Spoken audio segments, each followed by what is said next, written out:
Em mais uma comemoração aos 10 anos do Ponto de Memória do bairro da Terra Firme, eu sou Helena Quadros, uma das conselheiras do Ponto, e estamos aqui com arquitetura amazônica, e quem vai falar aqui para nós é Carol Gillet, do Museu Paraense Emílio Guild. Então, eu convido a mesma para se apresentar. Olá, tudo bom com vocês? Eu sou a Carol Gillet Soares, eu faço parte do Núcleo de Museografia do Museu Paraense Emílio Guild. Eu sou formada em Arquitetura pela Universidade Federal do Pará e tenho mestrado em História Social da Amazônia também pela Universidade Federal do Pará. E aqui eu vou falar um pouquinho sobre o nosso Parque Zoobotânico do museu e algumas das suas edificações antigas. Antes de falar sobre o parque, eu vou falar o que me levou a estudar um pouco desse parque. Eu entrei no museu como bolsista ainda, no setor de museologia, e lá, eu passeando pelo parque, eu queria entender o que era aquele parque, eu não conseguia entender tanta beleza. Eu olhava e a gente, não, em geral, a gente não estuda muito a arquitetura amazônica em si. Então, uma das primeiras perguntas que eu fiz na minha vida, o que era uma rocinha? Eu nunca tinha ouvido falar em rocinha. E todo mundo falava em rocinha, a gente só conhecia a favela da Rocinha. Então, com essa curiosidade, eu fui estudar um pouco mais nessa arquitetura do museu, para eu entender onde eu trabalhava, entender um pouco mais o que levou aquelas pessoas a construírem daquele jeito, né? Então, ele precisava de um novo espaço para o seu museu. Em meados de 1895, o governo do estado do Pará cedeu a Rocinha na Estrada da Independência, número 22. E lá havia uma Rocinha. E Rocinha, depois eu vou explicar melhor o que é, ela fazia parte de 7 lotes conseguidos pelo museu. E dentro dele foi o que conhecemos hoje como Parque Zoobotânico do Museu Guild. Ele ainda não compreendia todo o quarteirão. O quarteirão só foi conseguido a partir da década de 1940, 50, onde ele completou esse quarteirão. Bom, como eu falei, o Parque Zoobotânico ele foi criado em 1995 e ele é o mais antigo do Brasil em seu gênero. Ele abriga um importante conjunto paisagístico formado por edificações do século XIX e do início do século XX, por monumentos, lagos, recintos animais e vegetação. O parque, é bom lembrar que ele também é nosso patrimônio. É um lugar de memória para seus moradores. A cada ano, durante gerações, milhares de famílias cultivam o hábito de passear no Museu Guild, seja para ver os animais, visitar as exposições, ou conhecer as plantas nativas da Amazônia, ou simplesmente para usufruir de um ambiente agradável e saudável. Ele também é carinhosamente conhecido como apenas museu. Bom, como eu estava falando, quando o Guild se mudou para a sua nova sede, lá tinha uma rocinha. E rocinha foi justamente que eu fui pesquisar o que era essa rocinha. E, no caso, a rocinha ela não é só a construção em si, é tudo aquilo que ela abriga. Ela deve ficar numa área um pouco mais longe do centro, uma área que você pode curtir a vegetação, ela tem pomares. Ela é uma coisa bem característica da nossa região amazônica. A rocinha do Museu Guild, ela é uma rocinha um pouco mais requintada e juntamente vem com esse requinte da época da borracha, onde já poderiam conseguir mais materiais. O seu projeto é de uma segunda característica. Nele nós podemos ver o frontão triangular, as estátuas importadas. E quando o Guild chegou, ele transformou lá em sua exposição permanente e seus laboratórios, e também na biblioteca. E lá ele também colocou uma cobertura de vidro na entrada e fez um anexo lateral.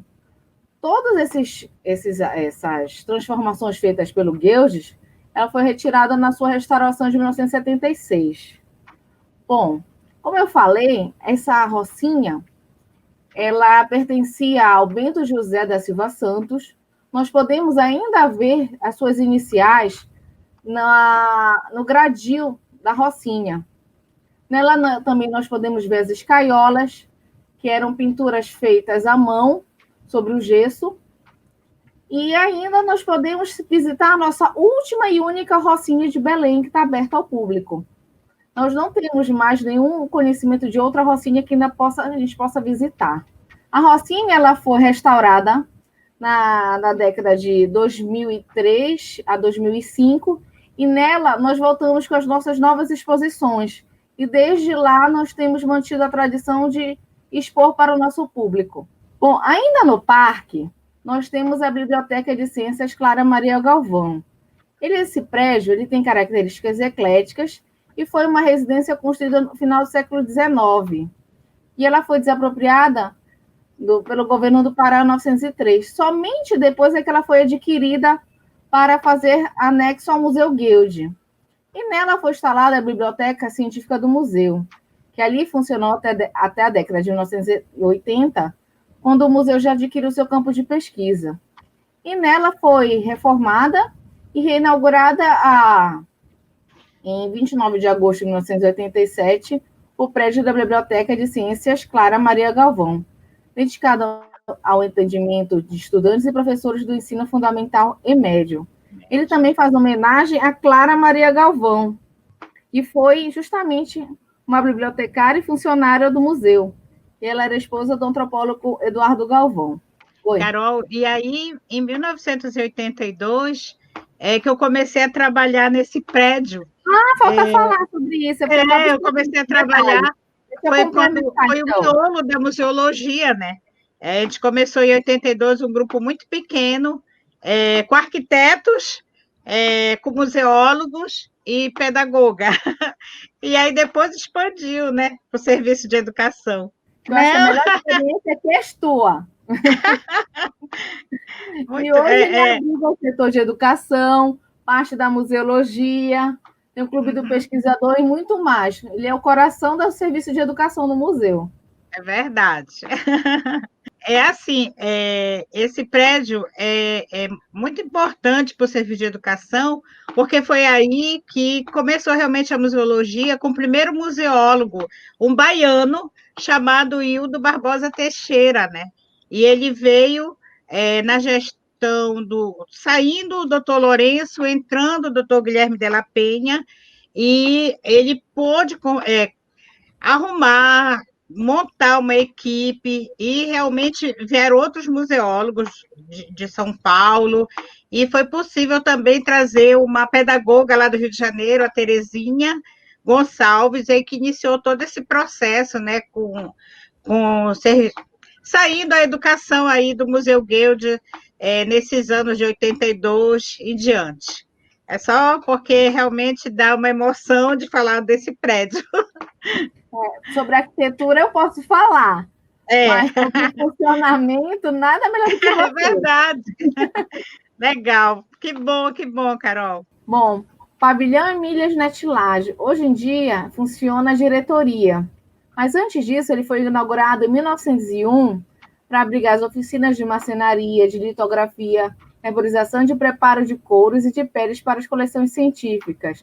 Lá ele reunia justamente maquinários de mais recursos necessários para a publicação de mobiliário, para a impressão de estampas que ilustravam publicações da instituição, como o boletim do museu. Lá era basicamente a oficina do museu. E também na década de 80 foi reformado para ser a nossa diretoria hoje em dia. Eles têm detalhe em enxaimel, que é muito comum da região germânica. E isso mostra justamente a influência da arquitetura que era feita por Lohse. Ele era considerado o arquiteto do museu. Quase todos os prédios mais recentes, feitos já na gestão do Guild e do Uber, foi feito pelo Ernest Lohse. Inclusive, a escadaria que está atrás da Rocinha, foi ele que complementou. Ele também fez um lago que hoje não existe mais. Ele é muito importante para a arquitetura no museu. Falando em Ernest Lohse, nada melhor do que uma justa homenagem para ele. Essa casinha, assim como a gente chama lá no museu, na verdade foi um prédio construído justamente para abrigar o laboratório fotográfico dele. E esse nome justamente é a homenagem dele, que era o litógrafo do museu, desenhista, arquiteto, ele era a multifunção do museu. E fazia com uma maestria que somente ele fazia. justamente os seus desenhos que ilustram os trabalhos do Guild, da Emília Ernest são as coisas mais lindas e encantadoras. E hoje em dia, nesse antigo laboratório dele, funciona agora o nosso café e livraria do museu. Nada mais justo que essa bela homenagem para ele. Aquário Jaquiúba é o mais antigo aquário público do Brasil. Ele foi inaugurado em 1910. Inicialmente, como a gente pode ver na foto, ele tinha belas linhas em arte nouveau, e foi um projeto totalmente da época. As linhas, a gente pode ver os frontões, o frontão dele, a gente pode ver as torres, um trabalho totalmente articulado. E na década de 40, ele já sofre uma mudança para o Art Deco. Era muito comum, antigamente, que as pessoas atualizassem o seu projeto conforme as décadas, para tornar o prédio sempre um pouco mais moderno. Mas, com isso, se perdeu um pouco das linhas originais. E, contudo, como o aquário precisava de uma certa ampliação, com essa renovação, na década de 86, mais ou menos, ele passou por um novo projeto que não lembra mais nada do original, totalmente diferente. Eram linhas mais modernas, seguindo mais para uma arquitetura ligada ao brutalismo, onde os materiais tinham que ser aparentes. Já então, recentemente, o aquário passou por um novo processo de reforma, uma tentativa de trazer suas linhas originais, onde nós podemos ver justamente essas torres lá na entrada, não mais originais, mas podemos pelo menos acompanhar o desenho original. E em 2017 foi reinaugurado, então, o nosso aquário. Hoje a gente pode não só ver um pouco da fauna amazônica, mas também como nós podemos também ver um pouco mais das exposições sobre esse assunto. Castelinho. Esse é meu ponto favorito, e quando criança era o primeiro lugar que eu ia correndo para o museu. Saía sempre atrás lá do Castelinho. Eu achava lindo subir. Hoje é perigoso, hoje está fechado, mas justamente essa foi a ideia inicial do Guild. O museu antigamente precisava de ter uma caixa d'água, precisava ser um ponto alto, mas Guild era muito exigente. Ele achava que não podia ser uma simples caixa d'água. Então, para justamente fazer um disfarce nessa caixa d'água, ele se aproveitou e fez justamente esse castelinho para disfarçar a caixa d'água. E com ele também construiu justamente um mirante para o parque. Lá as pessoas podiam subir e lá em cima ficava uma gaiola de corujas. Ela imitava uma construção, aliás, imita, né? Uma construção de ruínas, com castelo, catacumbas, uma coisa assim meio gótica. Mas servia como um mirante do parque. Nesse conjunto também tinha um lago, não dá para ver na foto, mas era um lago com Vitórias Régias que imitava a forma do Mar Negro na Rússia. Realmente era um ponto de destaque no museu, sempre foi. E até hoje, apesar de a gente não poder mais subir, continua sendo um local amplo de visitação, e a gente utiliza sempre para nossas exposições assim abertas ao público, né, ao ar livre. Sempre é um ponto de destaque no museu. Sabe, Carol, quando tenho portas abertas lá no parque, a equipe de botânica, a equipe da doutora Ellen dos fungos, adora ficar aí, sabe, dessa entradinha, que fica mais assim, melhor de visualizar no microscópio, e faz muito sucesso. Faz muito sucesso. É um lugar realmente... Aliás, o museu inteiro ele tem seus encantos, que cada um tem um local preferido, né? É verdade. O meu, na infância, era o Castelinho. Eu acho que assim era como muitos. Era um ponto alto. Carol, é muito interessante ver o teu conhecimento, eu vejo o teu envolvimento dentro dessa instituição centenária, né? Por exemplo, quando a educação promove algum evento que é possível a participação da sua família, eu vejo que você está ali com a gente, e isso eu acho muito interessante, diante dos outros museus, esse afeto, né, que existe na nossa instituição, no nosso Parque Zoobotânico. Então, eu queria que você falasse um pouco sobre isso, de conhecer esse parque todo, né, e ter esse envolvimento também com a educação. Aí eu queria te escutar um pouquinho sobre isso. Bom, aqui eu falei só um pouquinho, porque como o nosso tempo é Pouquinho. curto, eu não pude nem falar mais sobre arquitetura, porque tem muitas linhas, muitos detalhes para ser falado. Então, aqui eu queria concentrar o básico para quando a gente for visitar um museu, que a gente possa olhar ele sempre com novos olhos. Em geral, quando eu tento fazer alguma fotografia do museu, fazer algum folder, e eu tenho que tirar alguma foto, eu sempre pego um ângulo que ninguém nunca viu, e às vezes as pessoas não reconhecem que é no museu.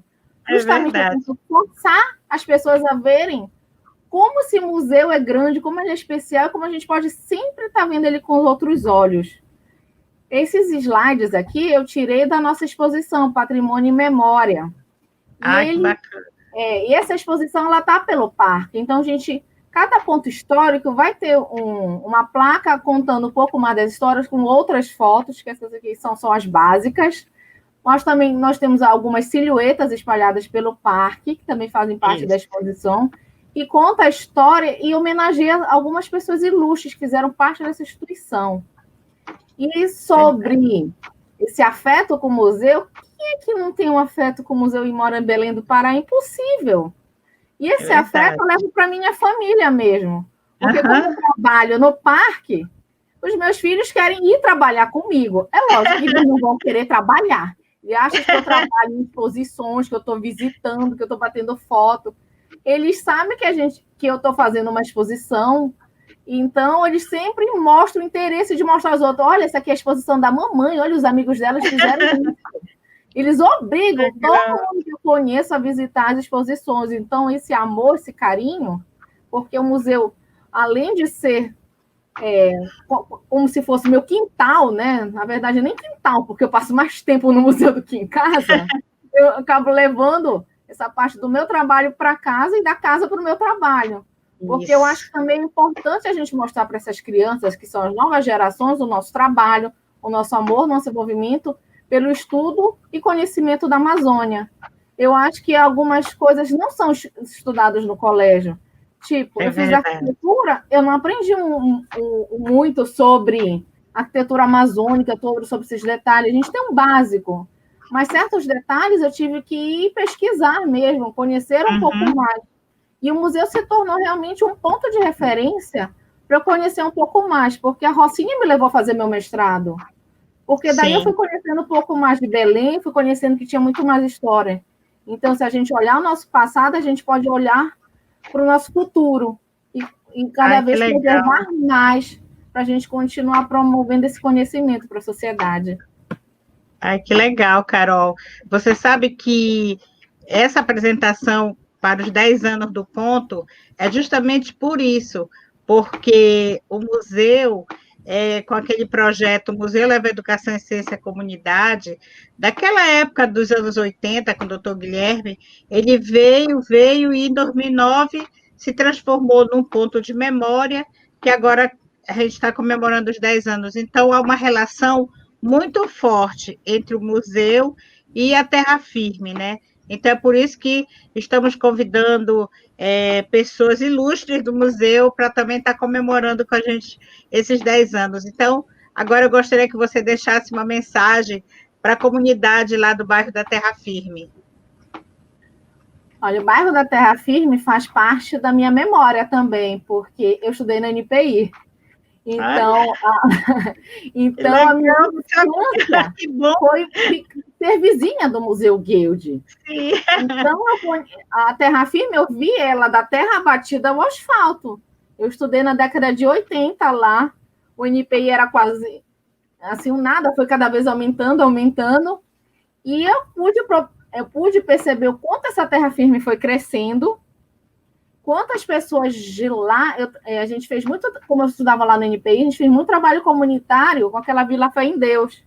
Então, tinha uma parceria ali com a vila, a gente fazia o trabalho comunitário, às vezes apresentava lá, a gente participava dessa comunidade e também dizer que o museu era meu vizinho. Então, eu tive a oportunidade de, quando criança, visitar as coleções científicas do museu. Eu, com 8, 9 anos, ia visitar o museu. A gente atravessava a rua, não estava nem de ônibus. A gente atravessava a rua e ia conhecer a pesquisa do museu. Então, isso foi muito importante para a gente entender o que era a Amazônia, porque a gente vê muito em livros, mas a gente tem a oportunidade, e o museu está sempre com as portas abertas para essa comunidade.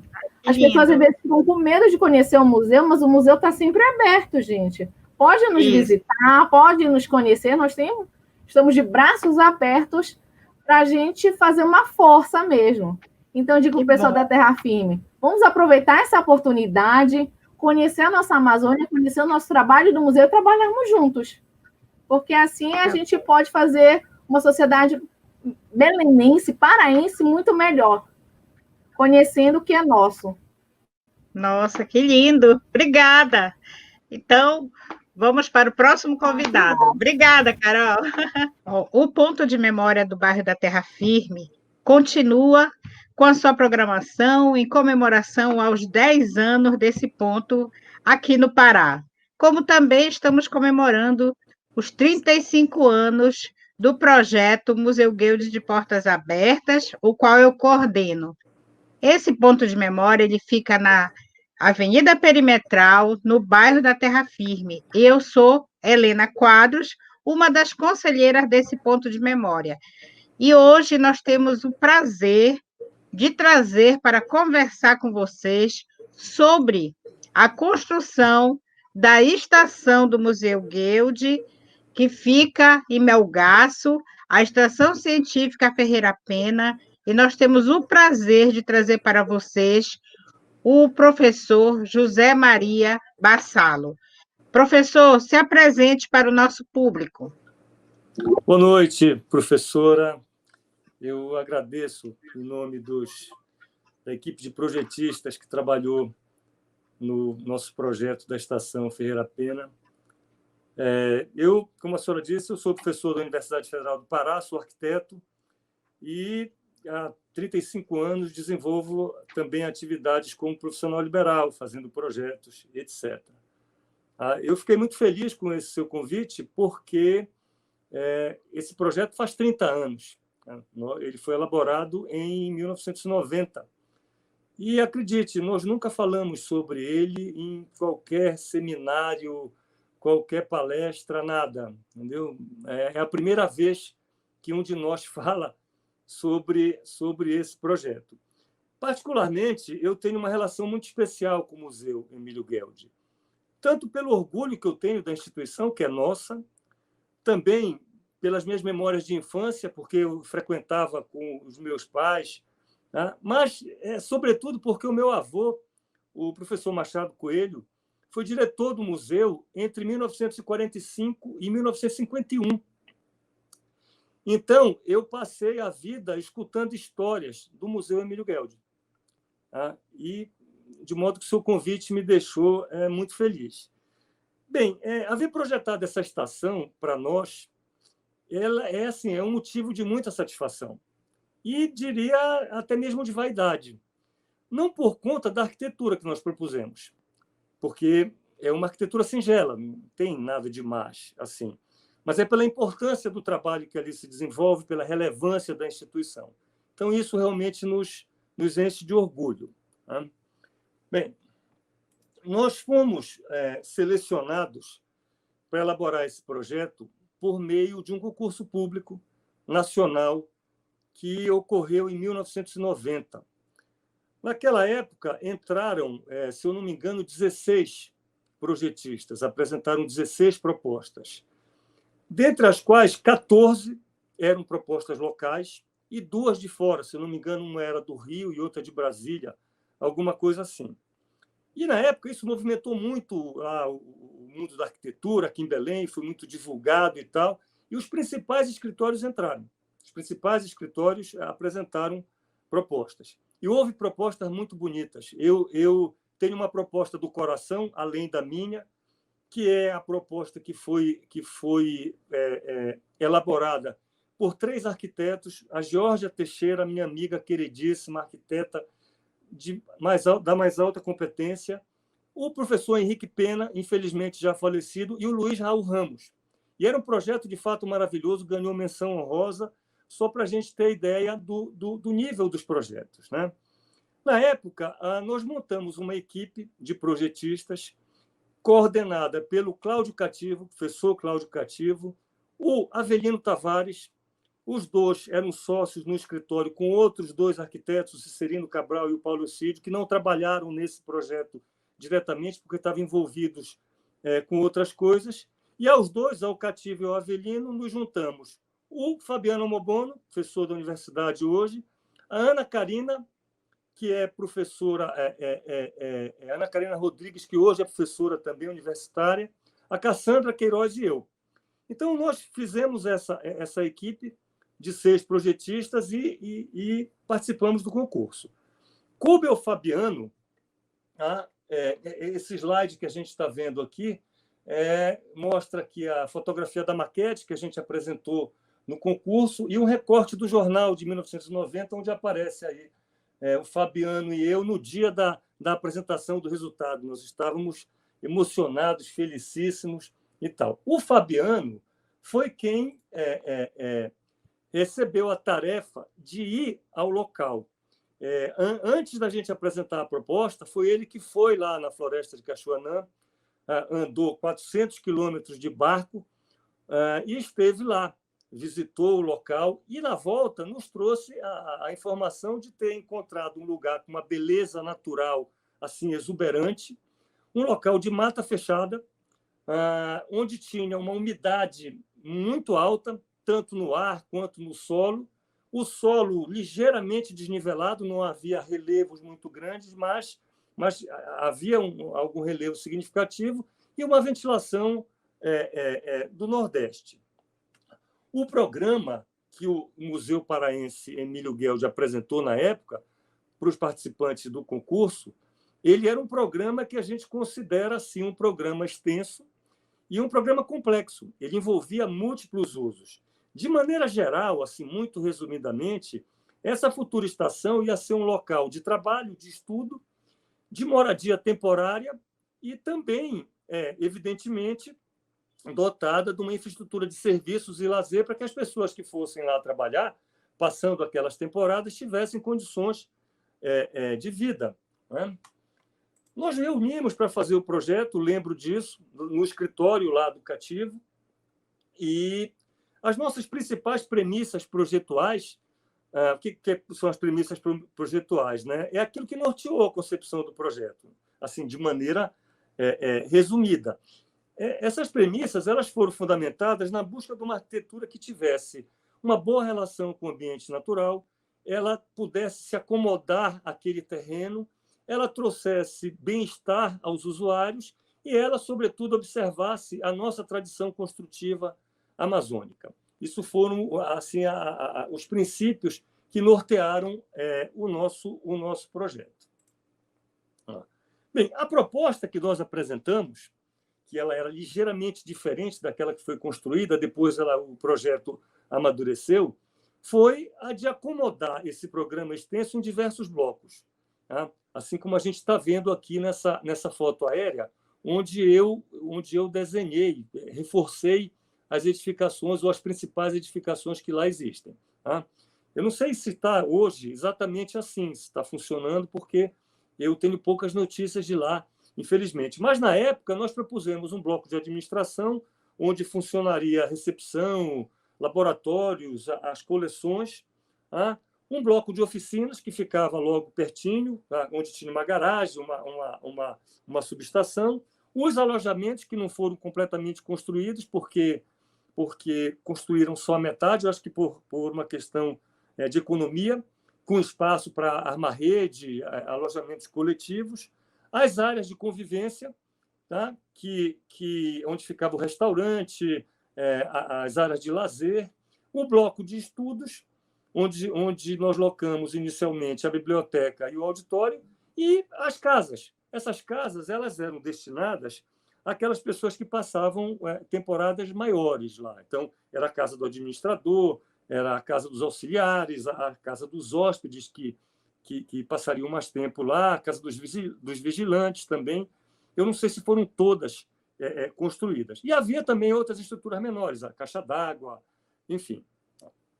Eu consegui localizar uma prancha, ainda um desenho original do projeto da gente. Tá? Eu ainda tenho esse projeto todo guardado no escritório, guardado com muito carinho. Essa é a prancha número 1, que mostra todo o complexo. Eu vou passar um pouco aqui sobre as premissas projetuais e dizer como é que elas se verificaram no projeto, como é que elas aconteceram no projeto. A primeira questão, que era a questão mais importante para nós, ou uma das mais importantes para nós, era essa boa relação com o ambiente natural. Tá? Quando eu falo assim, boa relação com o ambiente natural, eu estou querendo dizer que, ou nós estamos querendo dizer, que a gente precisava respeitar o meio ambiente, usufruir do meio ambiente e, num certo sentido também, se proteger ali da natureza. Tá? A gente queria, no mínimo possível, agredir aquela floresta. Né? Então, assim, como o programa era muito extenso, era muito grande, era coisa de 3.500 metros quadrados, se a gente juntasse tudo num prédio só, a gente ia precisar abrir uma clareira muito grande na mata. Tá? E nós optamos por não fazer isso. Nós optamos por abrir pequenas clareiras, dividir esse programa em várias edificações pequenas, para que o verde conseguisse permear, aí entrar entre os blocos e ficar mais perto das edificações. Ficar mais perto dessas edificações. Tá? Eu fiz um desenho aqui, esses 3 desenhos centrais, eles mostram exatamente essas situações. O primeiro desenho é onde está, digamos, o ambiente intocado, um segundo desenho com uma edificação de grande porte, e esse terceiro, onde a gente vê várias pequenas edificações com o verde permeando. Seja esse verde original ou de replantio. Eu soube que quando eles estavam construindo lá, muitas árvores caíram, tá? E depois elas foram se recompondo de outra maneira. Então, a gente vê nessas 2 fotos aqui como as árvores elas estão próximas das edificações. Esse aqui é um outro slide que nos mostra também as árvores chegando bem pertinho dos prédios. Essa fragmentação do programa em blocos, essa divisão em pequenas construções, foi o que nos ajudou também a acomodar essas edificações no terreno. Por que isso? Muito embora os desníveis não fossem grandes, eles eram desníveis significativos, era coisa de 1 metro, coisa de 1,5 metro. Então, quando a gente coloca várias edificações, a gente pode ir colocando os prédios no terreno e ir subindo, e obedecendo a topografia sem agredi-las. Eu não sei se é possível ver nas fotografias que existem uns desníveis de acesso entre esse sistema viário e esses 3 blocos que estão aí. Então, essa estratégia projetual nos ajudou a conseguir implantar no terreno. Outra coisa também que foi muito, muito, muito determinante na nossa proposta foi o bem-estar dos usuários. E quando a gente fala assim, bem-estar, a gente não está falando só do bem-estar físico. Claro, o bem-estar físico é importantíssimo. Os ambientes, os prédios foram configurados para que as pessoas trabalhassem com conforto. Mas nós estávamos muito preocupados também com aquele bem-estar mental, vamos dizer assim, com a saúde emocional, com o lado psicológico daqueles que iriam trabalhar ali. A gente estava preocupado de como as pessoas iam para lá passar temporadas, grandes temporadas, alguns, que uma certa sensação de isolamento comprometesse, criasse algum tipo de dano para o emocional das pessoas. Então, nós fizemos um conjunto de forma que a percepção da presença humana fosse enfatizada, fosse trabalhada. Nós organizamos os blocos de maneira que, de um bloco, você conseguisse enxergar o outro. Os percursos eles fossem feitos sempre com visibilidade de um ponto para o outro. Claro, a gente estava preocupado também em garantir a questão da privacidade necessária para que as pessoas cumprissem lá os seus papéis, sejam trabalhando, sejam morando, descansando ou outra coisa. Tá? Então, esse balanço entre a integração e a individualidade foi uma coisa que nós trabalhamos no projeto. Tá? Eu achei umas fotos na internet, na verdade, a grande maioria dessas fotos eu tirei da internet, eu achei maravilhosas. Esse slide aqui mostra as pessoas ali trabalhando ou visitando sentadas nos corredores, se encontrando, interagindo. Enfim, eu sei que quando a gente posa para a foto, a gente abre o sorriso, mas a gente projetou a estação para que esses encontros eles fossem favorecidos. E, com isso, diminuir um pouco essa questão do isolamento. Né? Então, nós trabalhamos os percursos, os caminhos, as passarelas, as varandas, a própria disposição dos prédios em si, ela foi trabalhada para que os ambientes, os blocos de convivência, eles estivessem no centro de todo o complexo. Outra questão também importante foi a tal do nosso respeito à tradição construtiva da Amazônica. Ninguém quis ali inventar absolutamente nada. A gente fez um conjunto de prédios convencionais, prédios, entendeu, que usaram materiais comuns, como concreto, tijolo cerâmico, a madeira de estrutura de sustentação de cobertura e o telhado de barro. Né? Esses foram os materiais que a gente trabalhou. Para que ele pudesse tanto ser construído, para que ele não necessitasse, na verdade, de um processo muito sofisticado de construção, para que ele fosse construído com mão de obra comum, com materiais comuns, e com isso não apenas ser fácil a construção, como a manutenção também, que isso é importante. Tá? Bom, a única coisa que a gente não usou de material convencional ou de material mais assim tradicional, sobretudo há 30 anos, foi o PVC, que a gente usou nos forros. Antigamente, naquele tempo, os forros de PVC eram largamente utilizados, mas as esquadrias também elas são de PVC. E elas são de PVC porque, como são elementos de muito manuseio, o PVC ele resiste bem, ele não deforma, ele tem uma longevidade significativa. Então, isso foi a única coisa que a gente abriu mão, vamos dizer assim, tá, do uso do material corriqueiro. Com relação também a essa questão da tradição construtiva, as soluções projetuais também, elas foram soluções que seguiram, digamos, aquela cartilha do construir na Amazônia. Né? Então, o que a gente precisa para construir na Amazônia? A gente precisa se proteger do sol, se proteger da chuva, da umidade excessiva, sobretudo do solo, e buscar a ventilação natural ao máximo que pudermos. Então, nós fizemos edificações com grandes beirais, fizemos os pisos soltos do chão, cerca de 50 centímetros. Os edifícios que tinham mais ambientes, nós fizemos de uma forma linear para que todos os ambientes conseguissem respirar diretamente, para que não houvesse nenhum ambiente enclausurado, para que os ambientes pudessem ter o lugar de entrada do vento e de saída do vento. Enfim, seguimos aqueles procedimentos mais básicos. Em alguns casos, nós fizemos, como a gente vê aqui nesse slide aqui à direita, algumas aberturas no forro para que houvesse também a saída do ar quente e com isso as condições de conforto ambiental fossem melhoradas o máximo que pudéssemos. Tá? A gente vê as esquadrias, embaixo das esquadrias tem elementos vazados, entre o piso e o chão e o solo natural também tem elementos vazados justamente para que a ventilação ela flua. Né?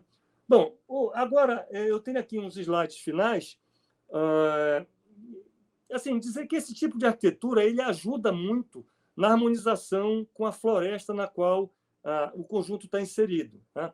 E que a floresta ela acolhe muito bem esse tipo de edificação, ela beneficia, ela valoriza o conjunto como um todo. Construir num ambiente desse quase que fácil, entendeu? É só você não aspirar nenhum tipo de protagonismo que a arquitetura não deve ter nessa situação, tá? que você não comete grandes erros. Tá? Aí o grande protagonista é a arquitetura, e o projeto jamais foi tratado em nenhum momento de maneira a contestar esse tipo de coisa.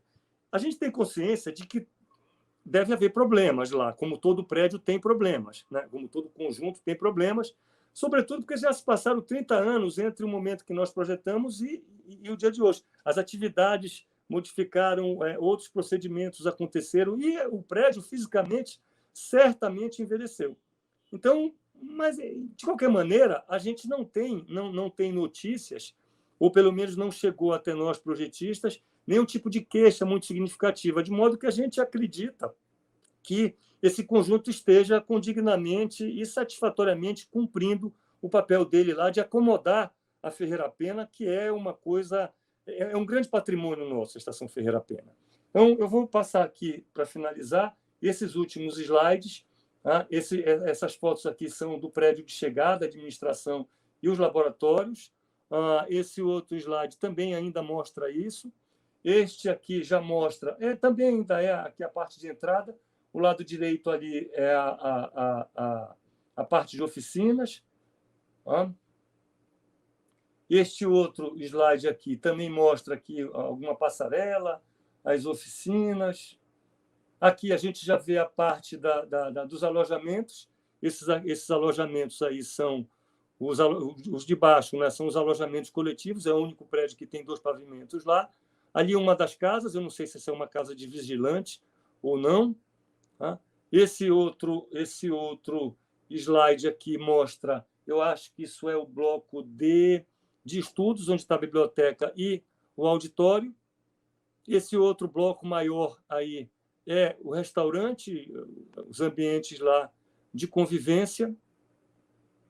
Isso aqui é uma imagem mais geral, onde mostra a caixa d'água. À direita, lá ao fundo, tem os alojamentos coletivos. Aqui uma primeira casa, que eu não sei bem se é do administrador ou de um pesquisador que esteja num período mais longo aí. E, por fim, uma foto que eu gosto muito, que é uma foto que eu retirei. Na verdade, todas essas fotos eu tirei da internet, infelizmente. Algumas fotos são do Otávio Cardoso, que gentilmente me forneceu umas provas, por isso que elas não estão, digamos, não com a qualidade da fotografia em si, mas fisicamente as fotografias envelheceram. E essa foto aérea aí, provavelmente tirada por drone, que mostra grande parte do conjunto. Espero ter contado um pouco dessa história, não me alongado. Aí eu estou à sua disposição para responder alguma pergunta que esteja ao meu alcance de responder. Nossa, era isso mesmo que nós estávamos aguardando, né? A sua fala. Emocionante para a nossa equipe também saber que é a primeira vez, né, que você está falando aqui ao público. Professor, eu tenho assim 2 questões. Uma, a parte da execução também foi sob a administração do seu escritório? A outra, o fato de ser uma instituição científica, né, o Museu Guild, com um programa tão específico em alguns pontos, embora em um ambiente muito natural, como o senhor citou, né, eu queria saber se trouxe complexidade, né, para a execução, na concepção desse projeto como um todo, e especificamente nas salas, nos ambientes em que as pesquisas se desenvolvem. Olha, professora, primeiro, nós não tivemos, de fato, coube a nós apenas a elaboração do projeto. Nós não trabalhamos na execução da obra. Na execução. Eu não estou lembrado se, na época, houve alguma consulta, alguma dúvida que foi tirada ou não, entendeu? Talvez tenha acontecido e essas dúvidas talvez tenham sido interessadas lá para o Cláudio Cativo e para o Avelino, que eram os arquitetos coordenadores. Mas eu, de fato, não lembro, porque foi um projeto bem detalhado que nós fizemos e nós procuramos elucidar toda a nossa proposta com o projeto. Com relação à complexidade, professor, eu lhe diria que todo projeto é complexo. Entendeu? Todo projeto é complexo, do mais simples do ponto de vista do porte até o maior. Agora, é claro que esse não é um programa comum, não é algo que a gente domine. Então, na época, o museu nos forneceu muitas informações de como deveria funcionar aquela estação, o tipo de atividade que ia ser desenvolvida ali dentro, e nós, então, aprendemos isso para fazer o projeto. Mas é assim que acontece, professora, em todos os projetos. Até a mais simples casa que a gente faz, a gente não sabe, por exemplo, como as pessoas vivem cada uma delas. Então a gente tem que identificar as demandas, fazer pesquisas, perguntar, conversar, e foi isso que aconteceu na época desse projeto da Ferreira Pena. Sabe que é de uma importância tão grande vocês estarem falando aqui dessa arquitetura amazônica. Nós ouvimos também a Carol Gillet, né, que ela falou dos prédios do Parque Zoobotânico. E agora você vem trazendo né, tão longe, né, da estação, em que agora acontecem até Olimpíadas, né, lá, Olimpíadas de Cachoanã, que reúne tantos estudantes, tem um projeto educativo, e eu vou lhe confessar, eu não fui ainda em Cachoanã, só estou conhecendo aqui através da sua apresentação, não tive coragem. A minha colega que é responsável pelo projeto educativo, ela fica no meu pé, quando é que eu vou lá, quando é que eu vou lá? Eu tenho muito medo da viagem, Parece que mas essa... foi, mas foi excelente a sua fala, e aí o que é que eu quero lhe contar um pouquinho? Essa programação toda, né, para comemorar esses 10 anos do ponto, e a ligação com o Museu Guild, porque nos anos 80, né, quando surge aquele campus de pesquisa ali na Terra Firme, com o diretor Della Penha, ele começa uma parceria com a comunidade, com os centros comunitários. Então, é uma relação muito forte entre o museu e o bairro da Terra Firme.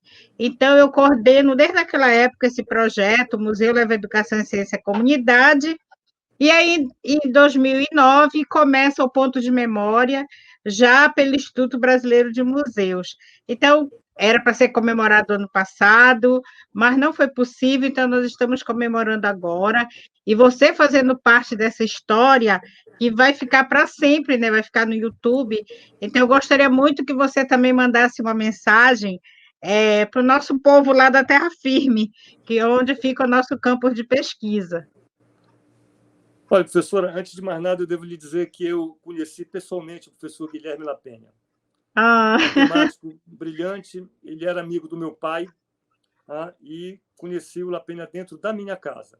Era, de fato, uma pessoa maravilhosa, foi uma pessoa que trabalhou muito pela ciência, trabalhou muito pelo museu, e é uma pena que ele tenha ido tão cedo. Né? Tão cedo. Em relação à questão desse programa, do Museu de Portas Abertas, assim, eu sou professor universitário, sou professor da Universidade Federal do Pará, e quando eu vejo uma iniciativa dessa que objetiva levar o museu, que é um patrimônio do nosso povo, e levar a todo e qualquer canto para que as pessoas conheçam o trabalho que está sendo ali desenvolvido e trazer as pessoas lá para dentro, eu estou certo que esse programa de vocês vai formar muitos futuros colaboradores, funcionários, pesquisadores do museu. Então, vocês estão de parabéns. Eu fiquei, de fato, muito feliz de ter sido localizado por vocês. Foi uma longa pesquisa. Com relação a isso. Né? Mas eu não desisto fácil.